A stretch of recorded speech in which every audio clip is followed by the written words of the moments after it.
आज आपके सामने मौजूद है साझेदारी फर्म का विघटन और उसका जो टॉपिक है वो बहुत महत्वपूर्ण है। लगभग एग्जामिनेशन में कई बार रिपीट हो चुका है और सभी बच्चों को मैं ये कहूँगा कि आप लोग भी इस टॉपिक को बहुत ध्यान से सुनिए। एक कहानी के रूप में ये बताया जाएगा और आपको इसको बहुत अच्छी तरह से सुन करके ही समझ में आ जाएगा।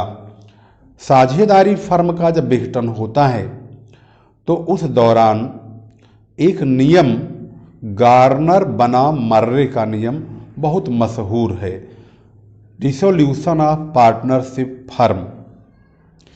इस दौरान पूरी फर्म समाप्त होती है और सभी संपत्तियों को बेच करके सभी दायित्वों का भुगतान किया जाता है। यह फर्म की वह परिस्थिति होती है जिसमें वो फर्म जो है पूरी तरह से समाप्त हो जाती है।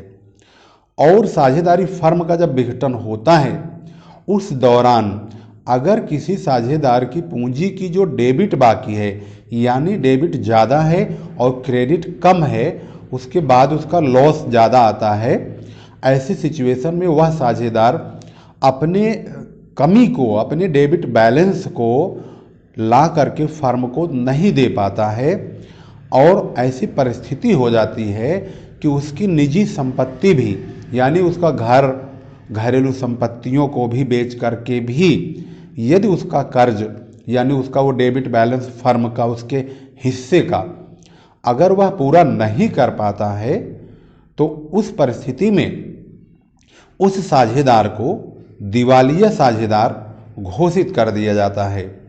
आखिर उसकी कमी को, उसकी पूंजी की कमी को कौन पूरा करेगा? जब साझेदारों के दिवालिया होने की बात सामने आती है तो जो साझेदार दिवालिया हो जाता है, शेष साझेदार यदि अपनी कमी को लाने में समर्थ हैं तो वह साझेदार अपनी कमी को ला करके पूंजी की पूरी कर सकते हैं। लेकिन दिवालिया साझेदार की कमी को किस प्रकार से ला के पूरा करेंगे? जब तक गार्नर बनाम मर्रे का नियम नहीं था, गार्नर बनाम मर्रे का नियम तो 1903 में आया, यानी और उसका फैसला 1904 में हुआ।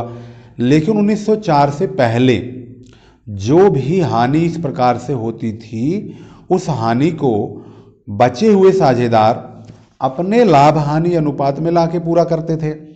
लेकिन 1903 में एक घटना घटती है और वह घटना फैसले के रूप में बदल जाती है।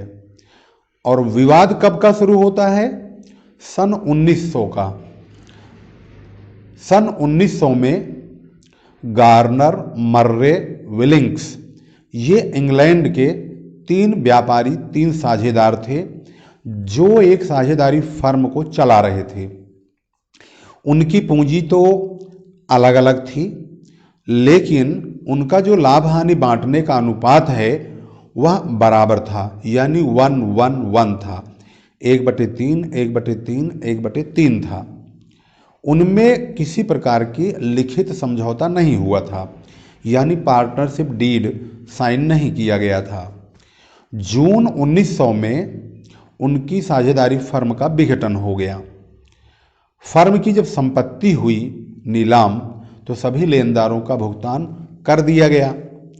विघटन के बाद उनकी जो स्थिति थी उस स्थिति के अनुसार उनकी जो पूंजी पौंड में थी, गार्नर की पूंजी 2500 पौंड थी, मर्रे की पूंजी 314 पौंड थी, जबकि संपत्तियों में नगद 1916 पौंड का अमाउंट था कैश, बाकी वसूली की हानि 635 की, और विलिंग्स की पूंजी जो कि दिवालिया हो गया था उसकी 263 पौंड थी। विलिंग्स जब दिवालिया हो गया तो अपने हिस्से की जो वसूली की हानि है और पूंजी की कमी है उसको देने में असमर्थ हो गया। विलिंग्स के दिवालिया होने से गार्नर और मर्रे इस बात पर सहमत नहीं हुए कि उसकी पूंजी की कमी को किस अनुपात में बांटा जाए।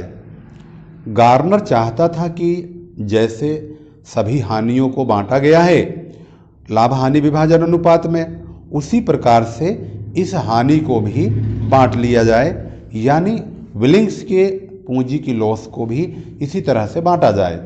लेकिन मर्रे का कहना था कि ये पूंजी संबंधी हानि है, इसको पूंजी के अनुपात में बांटा जाए तो ज़्यादा अच्छा होगा।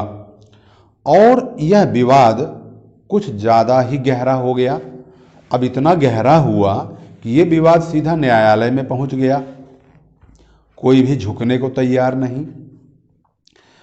उस वक्त नवंबर 1903 में वहाँ के न्यायाधीश जस्टिस जॉयस थे। उन्होंने अपना निर्णय सुना दिया। मुकदमे के अनुसार उन्होंने जो निर्णय सुनाया उसके अनुसार उन्होंने बताया कि वसूली पर होने वाली हानि जो भी होती है वह सभी साझेदारों में दिवालिया साझेदार सहित सबको उनके लाभ हानि अनुपात में ही बांटा जाए और जो बचे हुए साझेदार हैं अपने हिस्से की हानि की रकम को नगद ला करके फर्म को देंगे।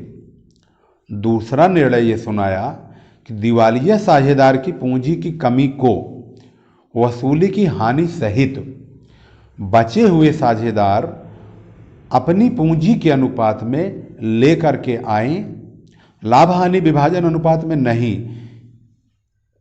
इसके लिए यह तर्क दिया गया कि ये पूंजी संबंधी हानि है और व्यापारिक और वसूली की हानि से बिल्कुल अलग है, इसलिए इसे पूंजी के अनुपात में ही विभाजित करना चाहिए। लाभ हानि अनुपात तो केवल व्यापारिक हानियों का वितरण करने के लिए ही होता है, अन्य हानियों के लिए नहीं होता है। तीसरा निर्णय ये दिया गया कि जो बचे हुए साझेदार हैं उनकी पूंजी का अनुपात किस प्रकार से लिया जाए, इसके संबंध में ये निर्णय दिया गया कि विघटन से पूर्व आर्थिक चिट्ठे में यानी बैलेंस शीट में जो पूंजी दी हुई है उसका अनुपात निश्चित किया जाए, उसके आधार पर ही निश्चित किया जाए। लेकिन ये जानना बहुत ज़रूरी है कि साझेदारों की जो पूंजी है वो लगभग दो तरीके से रखी जाती है उनके पूंजी खाते। एक तो स्थायी, दूसरा परिवर्तनशील। स्थायी, अगर पूंजी स्थायी है तो उसके लिए कहा गया कि आर्थिक चिट्ठे में जो पूंजी दी हुई है उसी के अनुसार ही उसका अनुपात निकाल लिया जाए। यदि पूंजी परिवर्तनशील है, फ्लक्चुएटिंग है, तो इसके लिए अनुपात निकालने से पहले यदि आर्थिक चिट्ठे में किसी प्रकार का प्रॉफिट या लॉस या रिजर्व लिखा हुआ है तो उसको समायोजित कर लिया जाए। इसके पश्चात ही अनुपात निकाला जाए, उसी अनुपात को ही बांटने के लिए, घाटे को बांटने के लिए इस्तेमाल किया जाए।